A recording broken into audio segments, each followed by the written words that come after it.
All Hit Radio.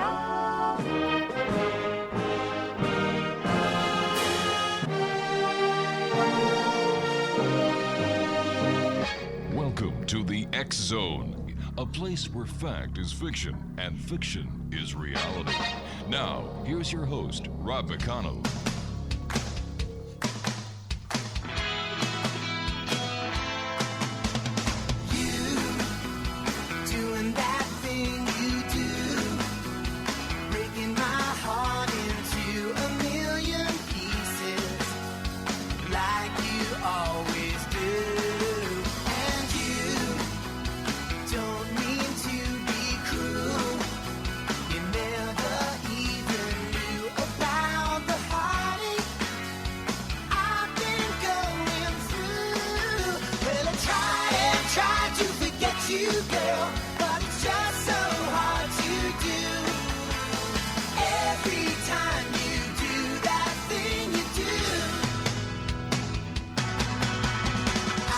And welcome back to the X Zone, everyone. I am Rob McConnell, and for the next 2 hours, I'm your host and your guide as together we cross this time-space continuum to the X Zone, a place where people dare to believe and dare to be heard. It's a place where fact is fiction and fiction is reality, and we come to you Monday through Friday from 10 p.m. until midnight, right here from the broadcast center and studios of the X Zone Broadcast Network and on your hometown classic, 1220.ca. Our guest this hour is Dr. Craig Hogan. We're going to be talking to Dr. Hogan about afterlife studies, communication, the nature of reality. And joining me now is Dr. Craig Hogan. And Dr. Craig, welcome back to the X Zone, sir. Thank you, Rob. It's a delight to be here. I'm always anxious to talk with you. We have a wonderful interview. Yes, we do. I thoroughly enjoy it. And you know, more and more people that I'm talking to are talking about what we're going to be talking about tonight. It's like, wow, everybody's coming up with stories and there's new realization. And I was wondering if you have any idea why this is happening. It's because of mass communication. When people lived in their little villages, they would never go out from them and never learned anything about the outside world. And so then they knew maybe a couple of hundred people in their whole life. But now we have a World Wide Web. We have people communicating instantly from around the world, and all of this is bringing to the fore what we've always known to be true, which has always been true, but it's becoming apparent to many more people. So the truth is rising to the surface. We're discovering now what humankind could always have known but couldn't know until we had this mass communication and everybody could share their stories. And it's a wonderful, uplifting time. The other night I was talking to a gentleman who is now in his mid-50s, but when he was 6 years old, he had a near-death experience. And it remains to this very day so vivid with him that he is positive beyond the shadow of a doubt that people live after death. Yeah, it's wonderful. Near-death experiences have opened the door for many people, and the fact that the medical personnel are involved gives it validity. But it's always been there, and now we are also resuscitating people who would have passed away. In the 60s, a person who had a heart attack was gone. That was it, end of story. But now we're resuscitating people, and they're coming back with these marvelous stories because they're on the verge, they're on the brink, they're overlooking the territory of the afterlife, and they come back with these marvelous stories about what's there. It's always been there. We just haven't known that it's been true. And all of this is coming together all at once. And so we're seeing a sea change in humanity. Humanity is waking up to what it could not have waked up to in the past centuries.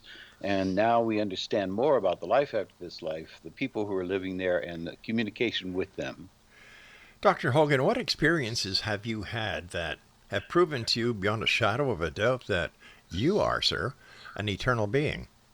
Yeah, I've had many experiences, many wonderful experiences. I've had experiences in which I've had a psychotherapist sit with me, and the psychotherapist put me into a state of mind in which I had an afterlife communication with my loved ones and with the teams that are working with me on the other side.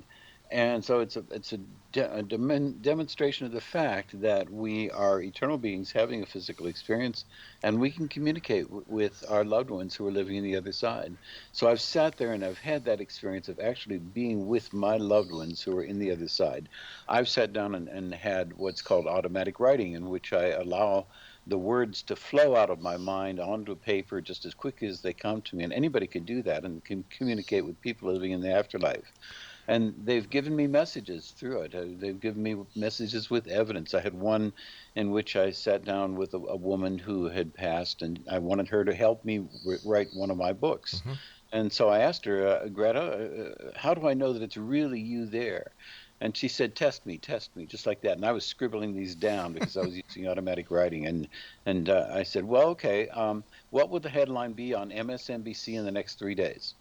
And she gave me this message. I scribbled down, Hurricane Ivan targets Cuba, just like that. And so I watched MSNBC. Of course, I got up every morning. That's the first thing I did. And then 3 days later, sure enough, there was the headline, Hurricane Ivan targets Cuba.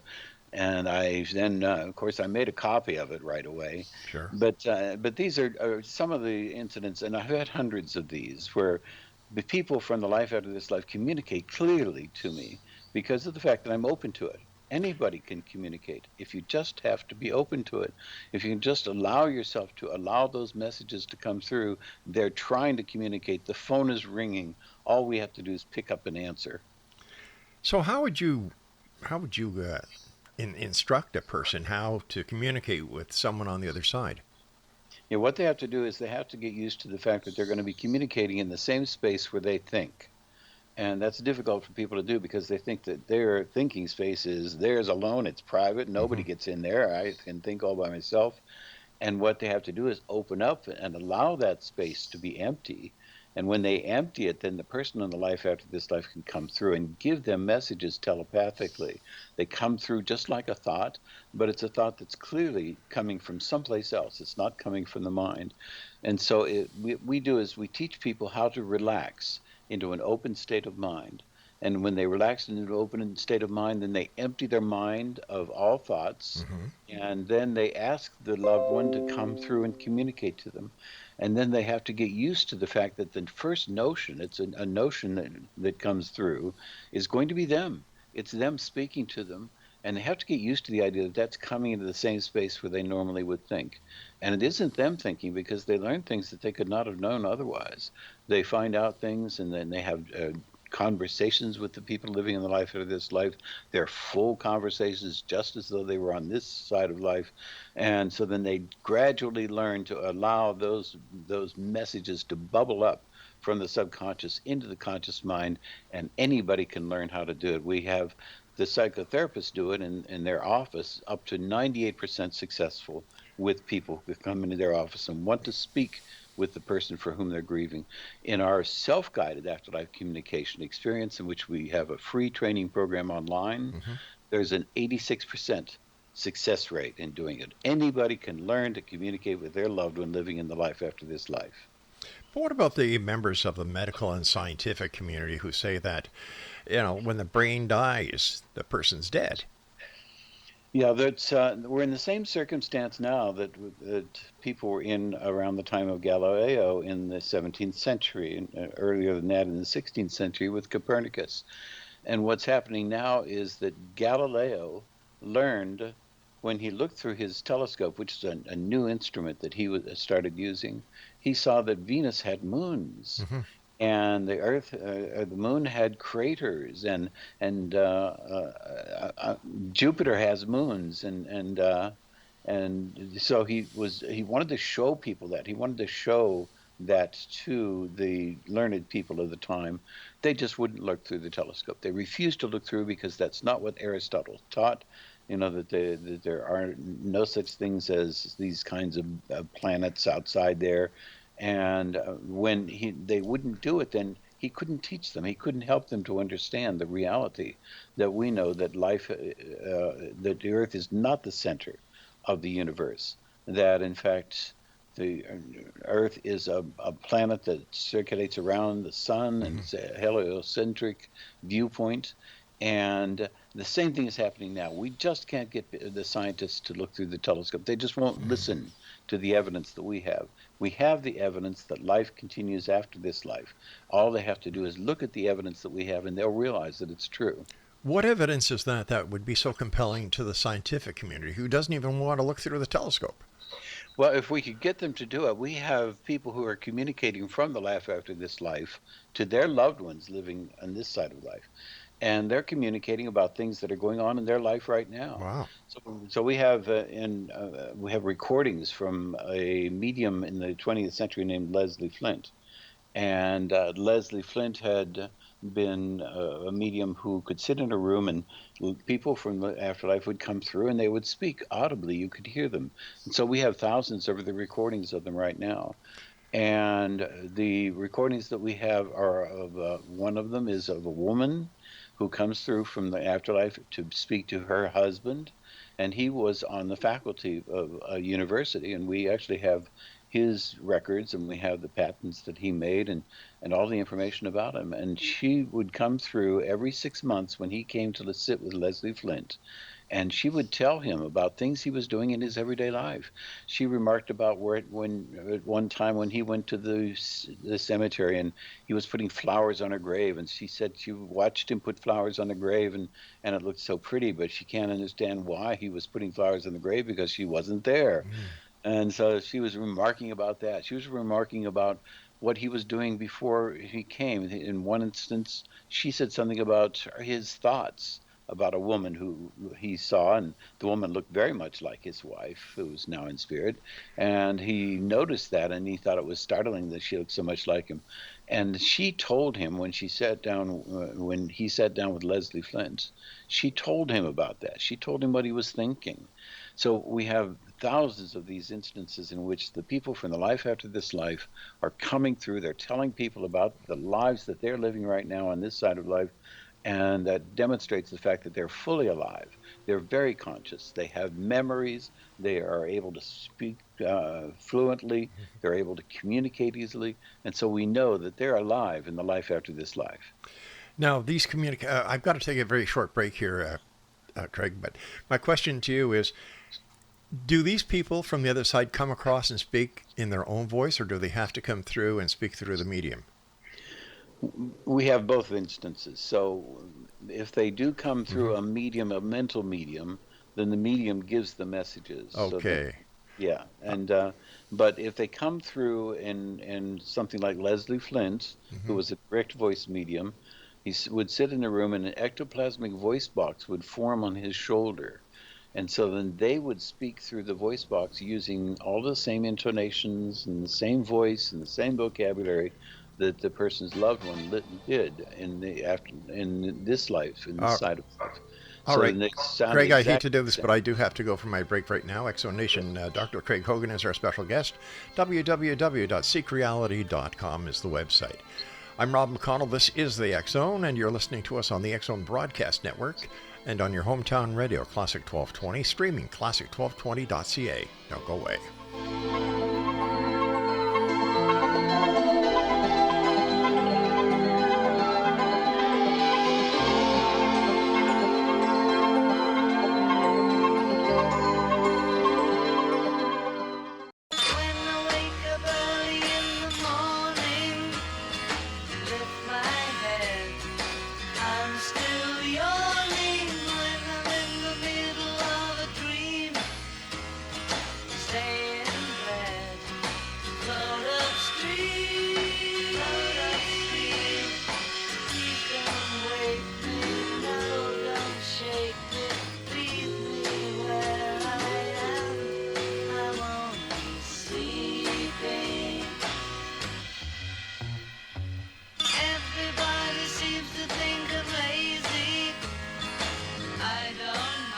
Welcome back, everyone. Dr. Craig Hogan is our very special guest this hour. www.seekreality.com. Craig, how does the spirit on the other side know who they can communicate with in order to get a message to the person on this side? They're able to communicate with us because of the fact that they know how to get to the right person, a mental medium, a physical medium, someone else who can communicate, or they get to us as individuals when we relax ourselves into communicating, and they know how to do that. They know how to get through to us, how to Mm-hmm. communicate to us. All we have to do is relax so that we're not preoccupied with the physical realm. And when we do that, then their messages will come bubbling up into us. If they want to use a mental medium, the mental mediums are like beacons for them. So they realize that there are mental mediums who are attuned, who will be able to communicate, and they will go to them to get a message through to us. If it's a physical medium, if it's somebody like the direct voice, Leslie Flint, Yes. they know about Leslie Flint. They are aware of this. They talk about this on the other side. There are groups that get together regularly and review what's going on the earth plane and talk about how to communicate with people living here, and they share this information. So there's a network of people living in the life after this life, and they're ensuring that anybody who wants to communicate is going to be able to get to someone who can help them, some medium, some physical medium, a direct voice medium, or to the individual who's learning how to communicate it on this side of life. Craig, yes, it's apparent that those on the other side don't have to worry about the laws of time and physics. They can go back, forward, or wherever they want to go, in whatever dimension they want to go, and so on and so forth. Why can't they help us with the future? Why can't they give us some help in solving a Sure, lot of the problems that we have here on this planet? sure, sure. And they are helping us. The problem is that we don't listen. So what they're trying to do is they're trying to get the messages through. They work at getting the messages through. They inspire people. The people in the life after this life, when they come through, if they're scientists, for instance, Marie Curie Hmm. came through, and she said she was amazed when she learned, when she got to the other side, how much of what she had discovered had been given to her by scientists on that side of life. So they're continually giving us guidance and trying to help us. They can't interfere with our lives because we're in Earth School. We have to stay in character. We have to stay in the roles that we're taking. So they can't make things happen that are going to disrupt what we're learning. They can't be so clear. They can't shout in our ear about it because of the fact that it will interfere with what we're doing, and then we're going to start blaming them for it. I mean, we're going to be saying, well, why didn't you warn me that I'd be Yeah. missing my bus and I can get there in time? And we'd start making them part of the dialogue. They can't be part of the dialogue. But So we're going through our lessons in Earth School. They're helping us by giving us inspirations about them, but they can't make us. They can't change our life plan. We've got to go through it ourselves. But by them communicating from that side to this side, isn't that in fact, kind of, altering our life plan? Because in our life plan, how can we be sure that we would anticipate that at that very moment in time we'd start communicating with somebody who we believed was dead and never to be heard again? Yeah, and it is something that we do have to learn. Now, our life plans don't include so much detail that it's not like we're predetermined. It's not like things will happen. Right. But in general, then our life plan can be that we may end up facing a problem, facing a difficulty or Hmm. a tragedy. At that point, then, what they can do is they can inspire us to rely upon our own abilities. They're helping us to learn. We're in Earth School, so they're going to help us to learn how to rely on our own abilities and plan for the future that we create a plan for. And so then they're not going to make the plan for us. They're not going to interfere by doing these things for us, but they will help us to open up, to learn things, to understand, to discover. And so then in that way, they're helping us to go through Earth School, to learn the lessons we have to learn without necessarily interrupting what we're trying to learn and giving us all the answers, because that would impede what we're Right. trying to do in Earth School. In fact, it sounds like they're angels. Yes, when we talk about angels, Hmm. it's a of course it's a figure that was born out in a number of religions, especially in the Middle East. Yes. And the angels then are actually the people from the life after this life, our guides, our loved ones, people who are interested in us. All of these people come through to us and they do things for us. And so then they ascribe them to angels. But what we know now is that they're just individuals. There are guides who are working with us, or people who love us who are working with us. And all of them are intervening in our lives to do things. Now, they can intervene to make things change. Mm-hmm. I shouldn't say never, because they do sometimes. There are stories about people who've been lifted out of a circumstance and or have been guided away from it by the booming voice. The woman who actually, this is an actual story. She heard a booming voice in her mind, and it said, "Move the crib." And she took her baby's crib and moved it across the room, and an instant afterwards, a tree fell through and smashed where the child would have been. And we Wow. have many of these kinds of stories. They're really the exceptions. They are because the person needs that and is given that. But other than that, then they are continually coming to us and continually giving us guidance and help. And they want us to learn the lessons we came to Earth School to learn. That's what we're here for. Craig, And so, I'm sorry, yeah, sir. yeah, go ahead. What do we know about heaven? What do we know about what happens to us after we die? So we have roadmaps now. I mean, we know about heaven. We know that from communication from people who are living in the life after this life. And I'd recommend that anybody who wanted to read a book read Anthony Borgia's Life in the World Unseen. It's just a wonderful book, and he goes through the circumstance in which a man named Robert Hugh Benson, who went into the life after this life. He was a Monsignor on this side of life. He was ranted and raved about the fact, the idea that there was no afterlife. And so when he got into the afterlife, he was so repentant for what he had Mm-hmm. done on this side of life that he came back through, and he went through Anthony Borgia, a medium, and wrote a book on this side of life. We have the book now. It describes what life is like there. We get also stories from the direct voice mediums about what life is like there. We have individuals who learn how to communicate with their loved ones, their fathers, their mothers, their sisters, their brothers, and they come through and describe what life is like that. So accumulate them all. We have this huge library of descriptions of life after this life, and we know what it's like there now. We have roadmaps of life after this life. How do we know that we're getting the right information? We know that because of the fact that we get other kinds of validations. So people will come in through from the next life, and they will tell us things, and we know it's them because of the fact that they're telling us things that they couldn't know otherwise. And they're telling us things about our lives now, about what things are going on in our lives, and they're telling us things that we didn't know. People will have an experience in which they'll learn something that they couldn't possibly have known.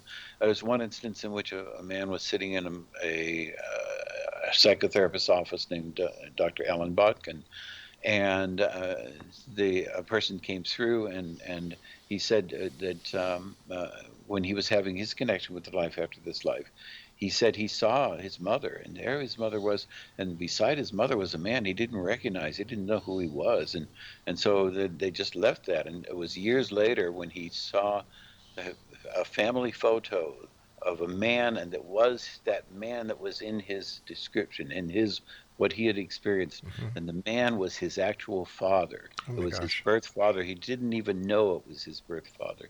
Years later, he discovered that. So we have many of these validations of people who know that the people in the life after this life are coming through. It's them, it's their personality, Mm-hmm. it's the way they speak, it's the memories they have, it's the stories that they tell us that we find out to be true. And we've had many of these, and that validates the experience. How does the person who's receiving all this information from somebody that they believed with all their heart was dead, they went through the grieving, they went through the funeral, they went through the grief, they went through, and sometimes some religious psychotherapy, how do they feel when they hear that information? It's just life changing. So it really changes their life. They lose their fear of death. They begin to realize that their loved one is available to them and can communicate with them, and they start to communicate regularly with them, they become more loving towards people in their lives, towards other people. They find ways in which they can help other people to learn the truths that they learn. So their lives are changed forever. The same thing happens in a near-death experience. One of the hallmarks of a near-death experience is that the person who's had one is a changed person. They sometimes have more psychic abilities, but they always are able to tell people about the reality with certainty that we continue to live after the body dies. And so it changes their lives entirely. How does this communication with the other side affect those who believe in reincarnation? There is a form of reincarnation, but it's misunderstood. The old form of reincarnation that is pretty popular now has come out of the Eastern religions, in which they believe that a person comes back and is another person in another life. So I, Craig, I'm going to come back and I'm going to be Rosie, or I'm going to be an Eskimo Inuit woman with 13 children. And then they're telling us now very clearly, repeatedly from the other side, that that's a misunderstanding. What happens is that when our lives are being planned, because our lives are planned before we come, when our lives are being planned, the planners will take frameworks and pieces from other people's lives who have already lived on the earth plane that are part of the higher self. And they'll take these frameworks and these pieces and they'll put them into our life, because those are lessons that needed to be learned. The other person didn't learn them, but we're going to be learning them for our higher self. And so we have that framework, and what happens in a near-death experience or a past life regression is that a person will remember that other life, that other person's life. But we as individuals, we stay individuals throughout eternity. We continue even when we evolve into higher celestial beings, we will continue to be the person we are, with the personality we are, with the memories that we are, all of the people who love us. That continues. We do not come back and reincarnate as another individual who has an entirely different life. So let me ask you this, Craig. I've got to take my break, so please stand by. Great talking to you as always. You're one of the most interesting people I've ever met in my life. Exonation Dr. Craig Hogan is our special guest, and we'll both be back on the other side of this break as the X Zone continues with yours truly, Rob McConnell, right here on your hometown radio, Classic 1220, and streaming at classic1220.ca.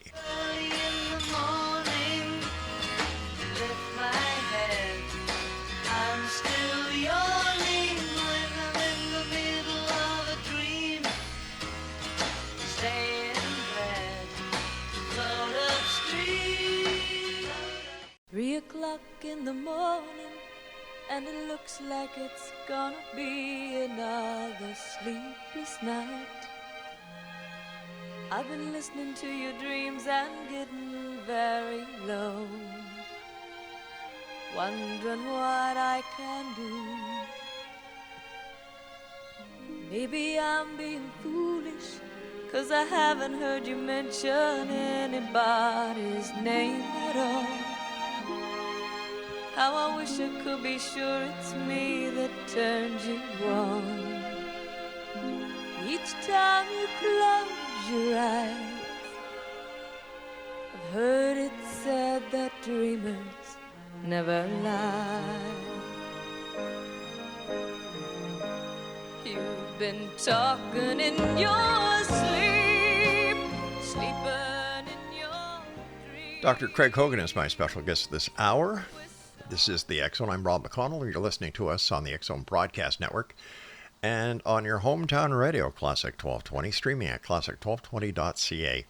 Craig, how do we justify or explain why there are those people who believe in reincarnation, because they have people who are coming back with stories that they could not know unless they were actually living that life? Yes, we have our correspondence with all of the people who have ever lived in every time. So we have the opening to be able to correspond with them, but we can only correspond with those who we can queue up. In other words, we have to have some connection with them. And so then psychics are able to go out and they're able to queue up memories from somebody else or things about somebody else's life. we're able to do the same thing because we're intertwined with other people who were in that planning group, the framework that we have for our lives. So our framework came from some individual who'd already lived a life. And so we are rather like a psychic. We are Right. connected to that person. We're queued up with that person. So we can bring things to mind that have to do with that other person's life. And the result of that is that we can come back and we can say things about their life. And we have a feeling like it's our life because we are intertwined with them. We're part of them. And so the people who have past life regressions Mhm. are describing an afterlife that is akin to theirs because they're united with them. But that's all that it is, and it is not that they are then coming back as another individual. Now, there are some things that happen when a person has another life. They may have blemishes that are places where there were wounds that another person had. There are other things that happen with physical characteristics. These are still only because they're intertwined with that individual who had already lived a life and the higher self, and their life then is a framework or from pieces from that other person's life, and that results in their evolution into the person whom they become on the earth plane. So let me understand this. Hmm. We're here because we're here to have an experience, right? Or learn a Yes. lesson. Yeah. When we pass on, go back to where we started from, where we did all this planning, are we set down and do we do another life plan? Or Yeah. is our job over? Bang. Yeah. What happens is we continue our lives and we continue to grow. So our purpose in life is to grow in love and compassion, to learn lessons, and to just enjoy life here. But when we go on to the next life, we continue to grow in love and compassion, to learn lessons. And so our learning continues. It's just in a different school. It's like in going undergraduate school. And so we continue to learn when we go into the next life. But one of the things that's going to happen is when we go from this life Hmm. into the next life, we're going to have two life reviews. And in the first life review is pretty quick, and that is rather like the one that people have when they have a near-death experience. But it's pretty quick. It's going to go through our lives and look at the high points, and we'll see what we did and how that affected other people. The second life review is a much stronger review. And this is the one where we really learn to learn lessons. We learn lessons from our lives. And what we do in that second life review is we will feel every feeling, every thought that other people had in circumstances. So if we were having difficulty with our brother and we said things that were not and that were not kind to our Hmm. brother and it really hurt him, when we go back into the life review, we're going to go into that incident. We're going to actually see that incident. We're going to feel the feelings our brother felt. We're going to become our brother during that life review. And so we're going to get all of those feelings that he felt based upon what we had done. So everybody has to go through that. Adolf Hitler has to go through that. Idi Amin has to go through that. Stalin has to go through that.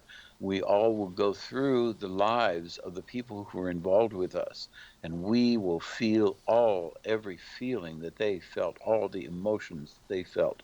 And that's part of just learning. It's not a hell, Hmm. it's not a punishment. It's just part of our learning so that we can become a better person in the life after this life and continue our growth. Is what we're talking about today, past lives and NDEs and, you know, basically, are we talking about something that challenges the thoughts of religious philosophers? It does. The religious philosophers are going based upon what their best understanding is, Hmm. and there are many things in the churches, for instance, that are really good. That they really get the right idea. They have the right idea about being kind to other people, about loving other people, and so they get the right idea. It's just that they put it in the context then. They take it out and put it into the world. They put it into huge cathedrals. They spend billions and billions of dollars on these monstrous edifices when people around them are starving. And so then what they do is they corrupt that wonderful teaching that they received. Jesus, the person who lived as Yeshua Bar Yosef, who lived in the first century of the first millennium, he was a real person. And he had real teachings to give. He was not a god, but he was a real person. But his teachings have been corrupted by the church. They've been shrouded, so we haven't been able to understand them. If we all understood and lived by those teachings that Yeshua Bar Yosef had given to us, we would today be in a heaven on earth. We would be living together in love, peace, and harmony. But we don't do that. So what the problem is the fact that the religions are getting some good thoughts, they're getting some good ideas inspired from the people living in the life after this life, but then they shroud them, they change them, they make them into something that they personally have power over, and then it's lost to all of the people whom they're teaching. If those on the other side have access to all the information ever amassed, all the different emotions ever amassed, all the good, all the bad that's ever been amassed, why would we have to redo it time and time and time again when the knowledge is already there? They don't really change. So that when we transfer from this life into the next life, we are the same person when we get over there that we were on this side of life. We then will grow, we'll then learn as a result of our experiences there in the life after this life and the perspective we have and the review that we go through. So we do change as a result of that, and then we learn. So we don't become instantly omniscient. That doesn't happen, but we will grow. And the reason for the growth, the reason that the growth is important, we couldn't just start off and some being couldn't say, now you're all going to be perfect and this is going to be a perfect world and you won't have to think about anything or worry about anything. And if we did that, then we would never learn the lessons. Learning the lessons and learning to grow is part of what makes this life so important. The fact that we are continuing to change.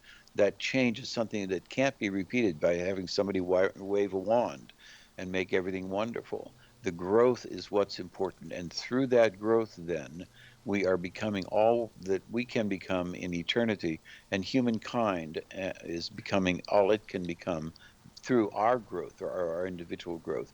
That can't happen unless we each individually have to grow one step at a time, baby steps through the turmoil, through the problems, coming out the other end, having learned lessons, and that then teaches all of humankind those lessons. But why do we need to learn those lessons if we're not going to be coming back? It seems like a waste of time to me. If Yeah, the it would be. knowledge is already there, it'd just be like maybe I'm putting it in my mind as too simple. You sit down at the computer, you go to Google, you type in the question, there's the answer. Why do I need to learn how to plant potatoes and so on?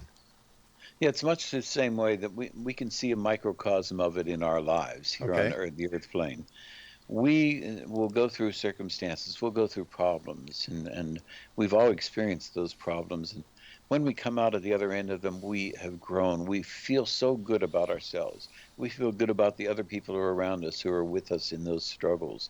We have the experiences that we couldn't have otherwise if we hadn't gone through whatever those turmoils are. But that wonderful experience, that really ecstatic experience of loving other people, going through struggles with them, coming out the other end, emerging to become a more wonderful, loving person, that growth couldn't be experienced if we didn't go through the struggles, if we didn't go through this period of time. So we couldn't just be loving and kind and compassionate to everybody else. We need to grow to be loving and compassionate to everyone else. And when we do that, then we have that wonderful triumph, that feeling of growth, a feeling of accomplishing. And all of that can only come when we actually go through the lessons and come out the other side. So what happens when we've done everything? We've learned all the lessons. We don't have any more lessons to learn. What happens to us? So it's rather like when we look at the horizon across the ocean. And if we look at the horizon across the ocean, we can see that there's a horizon there, Hmm. and it's off in a distance. And Yeah. And we can maybe even see a ship's mast, a ship on the horizon. But beyond that horizon, when we travel to that horizon, we see that there's another horizon, and it's further along, and we see something else on that horizon. And when we get to that horizon, there's another horizon. There are always horizons beyond which we cannot see. So right now we can see the ships that are on the horizon. We know what life is like in the life after this life. We know what heaven is like. We can see that horizon. We know what that's going to be like. And that's a place we're going to go to, and we're going to travel there. And when we get there, then there's going to be another horizon that we can't envision now because we can't see that horizon. It'll be new things to learn, new experiences to have, new worlds in which we're going to be living, new adventures that we're going to be having. We can't even imagine them. And even then after that there's another horizon, and after that there's another horizon, and we can never imagine. But what we know to be true is that our lives will always be filled with love, compassion, and wonder. They'll be filled with adventures like we're having now. All of the wonderful positive things that we're having, we're going to keep having those, just in different circumstances, different types of experiences. And we can look forward to knowing that everything, every stage, every horizon that we reach, there's going to be a more wonderful horizon ahead of us. All right, Craig, stand by. We've got to take our final break. Exonation, if you'd like to contact Dr. Craig Hogan, seekreality.com is the website. And I'll be back with the good doctor as we wrap up this first hour of the X Zone, because starting at the top of the hour is hour number 2.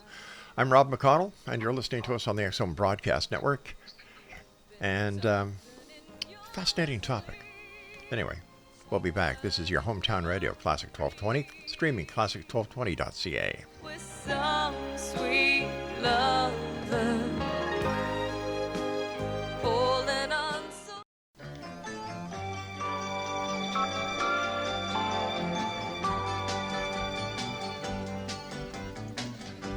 You wander around on your own little cloud when you don't see the why or the wherefore. You walk out on me when we both disagree, 'cause to reason is not what you care for. I've heard it all a million times before. Take off your coat, my love, and close the door. Don't sleep in the subway, darling. Don't stand in the pouring rain.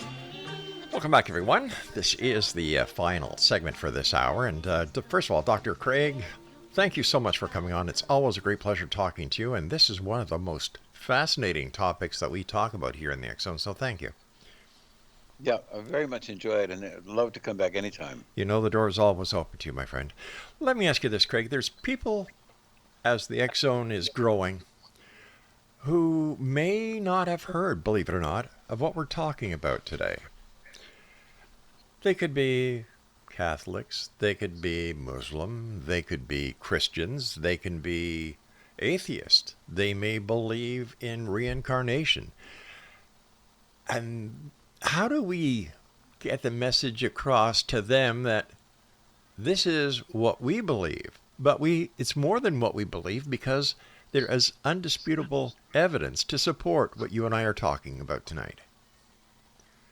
We just have to keep telling people. So what we need to do is to get the word out to people. If they'll just open their minds, in the same way that Galileo's detractors would not look through the telescope, we just have to get people to look through the telescope. If they will just look for the truth will find them. The truth will surface. It will find its own level. And so what we're trying to do is to bring the truth to people in all the ways that we can. People like Roberta Grimes and Sandra Champlain and the others who are doing this marvelous work out there right now. We just are trying to help people to understand, if they just open their minds, if they just open and listen to us, and then look for themselves, make sure that it's all valid, that it is true as we say, they will discover the truth, and it will be life-changing. Okay, so I understand that, and I agree with you, because I know you, I know Roberta, I know your credibility, I know the amount of time that you've spent researching and the people that you've talked to, the number of lives you've changed. And I know this, but somebody listening tonight is saying, I don't know, it sounds a little hokey to me. I'm still going to stick to my guns, and, I'm a Southwestern Baptist, and I'm going to, go down that Bible Belt believing in heaven and hell, and there's nothing that's going to change me. Yeah, people are going to have to come to it on their own. So in other words, every one of us is on a path, Right. and we've chosen this path. It's actually our souls who have chosen this path. Our souls know what's going on. They are aware of everything that we're struggling with, and they were the ones who were in the planning group who made the decisions about what would happen during this lifetime. And so when they planned this life for us, then it was our unique path, and we have to go through that path. And so everybody's going to have to make the discovery for themselves. All we can do is present the truth to them and help them to understand that if they can just become open, just open their minds and look at the information, look through the telescope, they will see the truth. The truth will come to them. So it is on their individual path, and we can't force them to change the path. All we can do is help to influence them. All right, but what happens if somebody who is up there planning their individual path with those who are there to help guide and go forth? What happens if their life interferes with another person's life plan? The lives are continually being adjusted.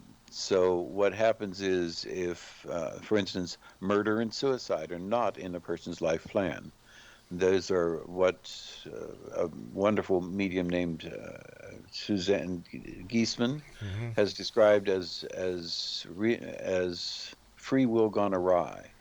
And what she was saying is that it's not in a person's life plan to have murder or violence or suicide.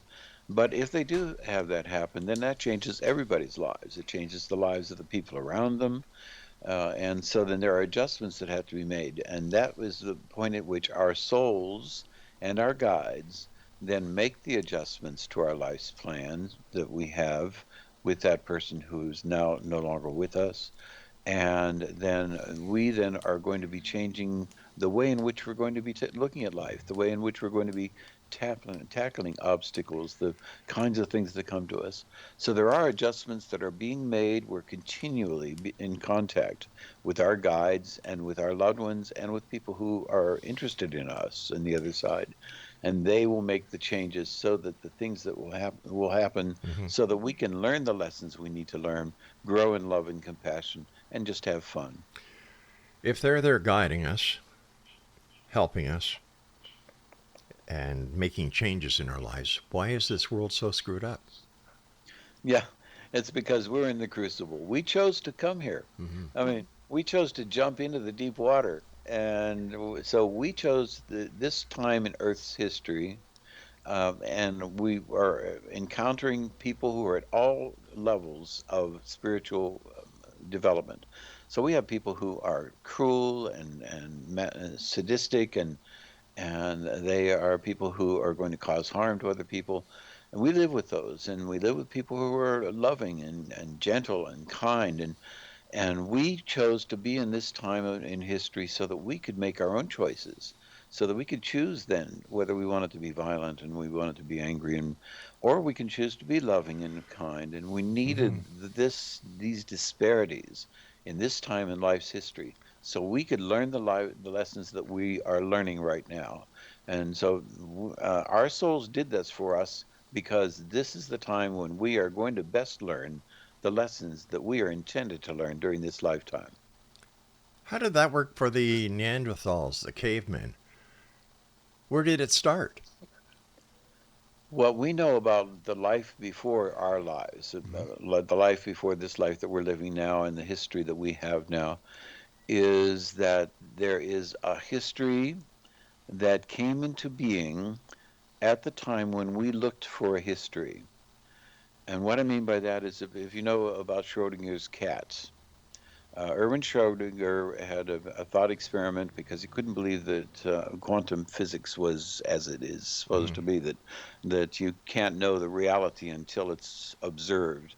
And so he said, well, imagine this. What if we put a cat in a box and we put it inside a cyanide pill, and the cyanide pill is going to go off if a Geiger counter has a single click.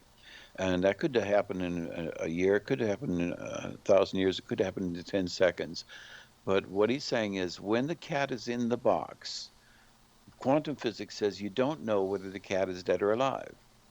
And it's in superposition, meaning it's in both positions at the same time. But when you open the box, then the position is collapsed, the wave function collapses, and now you know what reality is. Reality is the cat is dead, or the reality is the cat is alive. But what happens is there's also a history. So if the cat was alive the whole time, you'd see scratch marks in the box, and you'd see things in the box, excrement and things that would show he's alive. But if he was dead, then you would just have a decomposing body. You wouldn't have scratch marks. But that history was not chosen. That history was not created until you opened the box, made the observations, and the cat was either alive or dead. So the history was created at the same time that the cat was either alive or dead when you first saw them. And the same thing happens in our lives. Everything that happened before our lives, like the dinosaurs, like the Big Bang, or everything that happened before that is in a superposition. Nobody experienced it. But the history was created when we were created, when our lives were created in this lifetime.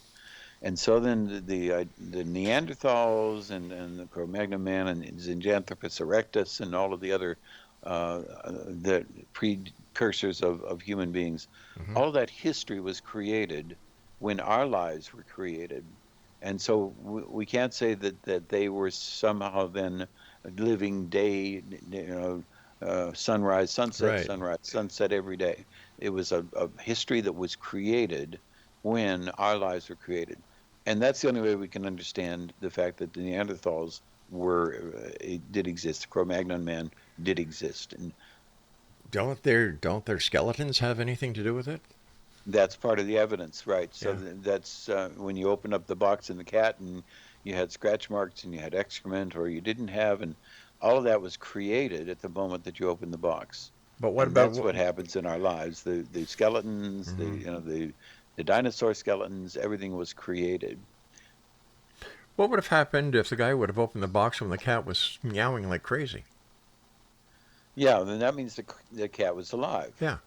So the Geiger counter did not go off.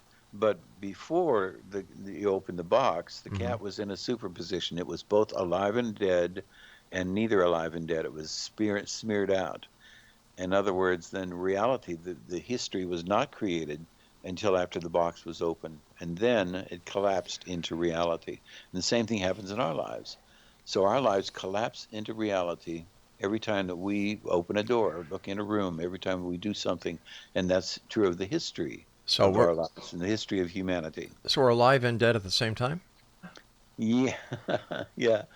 So now we are alive, and we know the fact that we are alive. But if we looked into the future, and we didn't know what was going to be going on with something, we wouldn't. It wouldn't. For instance, the idea if a tree falls in the forest, does it make a sound? Well, actually, there's no forest unless somebody's observing it, and there's no sound unless somebody's observing it. And so no, there's no tree, there's no forest. Everything comes into being when we observe it. That's quantum physics. That's quantum reality. Craig, the time has come when I must say so long to you, my friend. I want to thank you ever so much, and give our listeners some information on how they can find out more about you and what you do. Yeah, and invite them to get on to seekreality.com. We're really working hard to put it together, all the information we have that is the latest information about the life after this life, afterlife communication, and about the fact that we are eternal beings having a physical experience. We will never die. Dr. Craig C. Hogan, take care of yourself, my friend, and I look forward to the next time we meet here in the X Zone. Thanks for a great hour. Thank you, as do I. All right, X Zone Nation, that's it for this hour. I will be back on the other side of a couple of interesting words of wisdom, I guess we can call them, depending on what Irish has put in there to play. And we'll be back talking more about the world of the paranormal, the science of parapsychology. You know, this topic really sends me for a bender. We're alive and dead at the same time. How do we do that? Do you believe it? This is all that we're going to be keeping on discovering here in the X Zone. I'll be back on the other side of this break, so whatever you do, do not go away. You try to be smart, then you take it to heart, 'cause it hurts when your ego is deflated. Ooh, you don't realize.